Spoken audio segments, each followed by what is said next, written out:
reunions, like you and Clooney get to hang out? Yeah, exactly. It's me, it's gonna be Clooney, I think Leo or whoever. We're all boys now, so perfect. Yeah. Lars, Brendan Donovan was talking about there was a lot of text chains going on with the players, Yeah. and he said he senses a very hungry, motivated bunch. Do you sense this sort of thing? Yeah, for sure. Throughout our group chats and everything, I think coming off of last year, I think everybody personally and as a team, we're motivated to kind of right that ship and have a bounce back year. And you can tell the energy even through texts of guys that are excited to get back to Florida. And I think everybody is to get back to Florida, hang out with the guys, but then also have a little bit of more motivation this year for sure. Mm-hmm. Lars, can you describe what it was like for you as close as you got with Yoshi Yamamoto and watch that whole thing unfold with your team interested in him and then just the way it took off from there, and then of course he lands in your backyard with seemingly every other free agent? Yeah. Not exactly where I wanted him to land, obviously. I thought, he'd look good in some Cardinal red. But watching that unfold was pretty cool. First time I was able to see a free agent like that, kind of go through that. And, he was pretty, open with me and was open in that, a lot of teams were interested, and, he was open to the idea of a lot of different stuff. But yeah, I mean, ultimately, the number was the number that he ended up receiving, and that was, I think, higher than most people were expecting it to be. And so, obviously wish him the best, but come opening day, and give me a lot of smiles, though, that's for sure.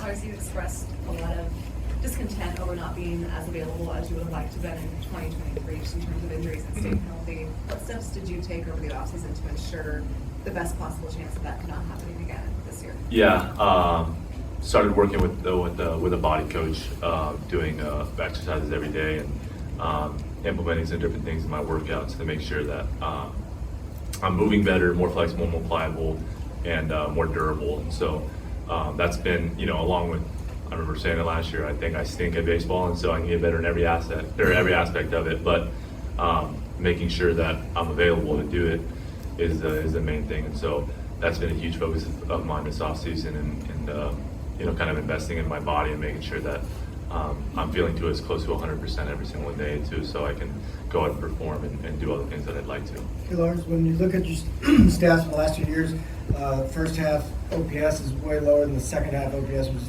fantastic both years. I know one year you worked with a hitting coach so there's storylines, but can you just describe, have you figured out what you're doing in the second half in general, and then do you plan on doing it in the first half? Yeah, ideally it would be both halves. That's what we're going for. It's tough to really put your finger on it. And I think a lot of it is just the beginning parts of the season, especially being, that was, I guess, the third season in the big leagues for me.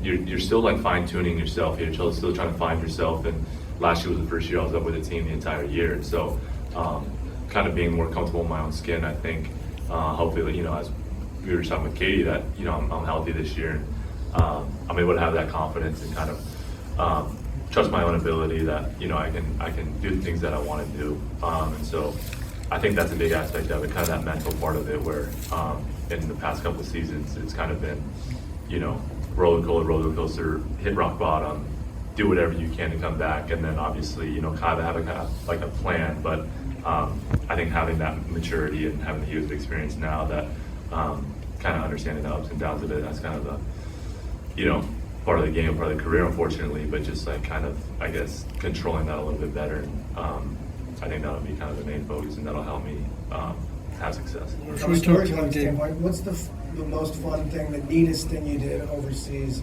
this offseason? It was a busy trip. It wasn't a lot of free time, but Nolan's brother, he was out there with me. Mako was somebody that was with us with our agency. We were out there, and we got to go to Kyoto and do some sightseeing over there. Some fans actually were taking pictures with him over there, which is pretty funny. We were all in our kimono type dress stuff, so that was pretty cool. Being able to go around Tokyo, have some good spots to eat over there was pretty nice too. And then for me, coolest thing was being able to see my family. I hadn't seen my grandparents in over a decade, and my cousins for 18 years, and they were now obviously my image or perception over there is a little bit different than it was, a year ago. And they're just asking me dumb questions that a cousin wouldn't do. I'm like, you guys are my cousins, like, but that was cool, just to be able to hang out with your family a little bit. And, now they're kind of a little bit proud to be my grandparents, which is pretty cool. So, that was probably it. Lars, have you thought about the player you're going to become? Well, I talked to you in Tampa earlier in the season. You were really disappointed with the way the first half went, kind of as the way Ben mentioned. What do you have expectations of yourself as far as driving the ball and home runs and being the extra base hit guy? Yeah, that's the goal. It's always been the goal, but I just think now more than ever, I just want to get to that point. Kind of help relieve the big guys. Making sure that they don't need to feel like they need to do it all. And I feel the pressure on myself. I put the pressure on myself to want to be that guy to help them out, because Goldie, Nolan, Wilson, they can only do so much. And so been working with Nolan this offseason. Obviously he's probably the best player of this century to be able to pull a ball in the air successfully at like efficient angles. And so working with him and listening to him and trying to get better at that, trying to hone that skill, and that he's got down so well that that's something that I've been working on this offseason. What's his headspace like? Coming off the year that he didn't have a year that he wanted, I'm sure he's more obsessed than ever. Probably you get to see it every day. Yeah, you said it. He's one of those guys, and I compared him to Jordan and Kobe, a couple off seasons ago or spring trainings ago, where he's a worker, man, and he looks good. He's working hard. He's excited. A motivated Nolan is a scary Nolan, so I'm looking forward to it. Have you had time this winter to think about the distance between like first shift of the airplane parts factory to like literal May Idol stuff happening? Like, all kidding aside, how crazy has that been? Have you had time to sort of consider what for you that change has been like? You mean in 2020? Yeah, where you were in 20 to like, I'm not. You weren't at the camp. You were trying to do whatever to stay in the game. Yeah. Now we're here. Like, have you had a chance to think about what that's been like for you? A little bit, but I still talk to my boss over there a decent amount. We haven't figured out like a date, but I was trying to go lobster fishing with him, and some of my coworkers there, I'm still in contact with. So they were great, man. Like I had fun doing that. Similar to baseball, we were just kind of boys hanging out and messing around with each other and working. I guess it's, don't get me wrong, I'd rather be up here and playing baseball and doing this, but those guys are great, man. Like, and I don't think I'd be here if it wasn't for them either. And so I'm thankful to them and thankful for that, kind of challenge and perception changer, I guess, of my life. But yeah, those are my boys over at Northrop, man. Love those guys. And Lars, you mentioned that this last year was your first full year being on. This year, Nolan's already said, he plans on you being the everyday guy in left field or in the outfield. What's that like as far as just knowing that's what the expectation and that's what they're relying on you for, and how's that changed at all your approach from the spring training? It hasn't. That's the first time I've heard that. So it hasn't. Every year, it's you go out, work in the off season, come in, try to be the best version of yourself that you can, and I don't think that's ever going to change. And I remember late in the year I was talking to Nolan, and I was like, man, just so disappointing, like personally and as a team. And he was like, motivation for the off season. And I was like, yeah, like for sure, for me, like as a scrub, you're like, you got a lot of things to work on, like when you're you. And he's like, bro, it never changes. Like every year you look back and you go, man, I gave up this, I did this, like I can get better. And that's what makes him so great. But that's what I'm chasing, so I guess it's mindset never changes. You're always chasing after the ghost, and until I'm able to sit at that table with the Goldies and the Nolans of the world, you're never gonna be satisfied. So you're chasing that. Can you describe what that relationship is like a little bit between you and Nolan during the off seasons of pushing one another? What is that like to work with him regularly? It's awesome. Just to see a guy that works that hard and cares that hard or cares that much about the game. You know, I think it goes kind of unnoticed sometimes and unappreciated. The guy he's a psycho, for lack of a better term. That's, you know, he lives and breathes baseball, man. Like, and for me, it's inspiring, because I'm like, all right, like, you know, I don't have to feel a certain way about wanting to get better or whatever. Like, this guy is always doing that. So, you know, sometimes I take, you know, going back to your question, like, I take a step back. I'm like, I get a freaking workout with Nolan Arenado. You know, like, that's more so, I guess, the perspective change for me, where, you know, in 2020 I was sanding ducks and screwing stuff together, and then now I'm like, you know, I always joke around that I call Albert, so people know that I know who Albert Pujols is. But you know, like, that part of it is crazy, where I'm like, you know, Nolan's one of my best friends in the whole world. And, you know, in high school, me and my buddies would get in arguments about who's the best third baseman in the game, and I'd always have Nolan's back. You know, I'm like, give me the guy that's the best defender in the world that hits 40 every year.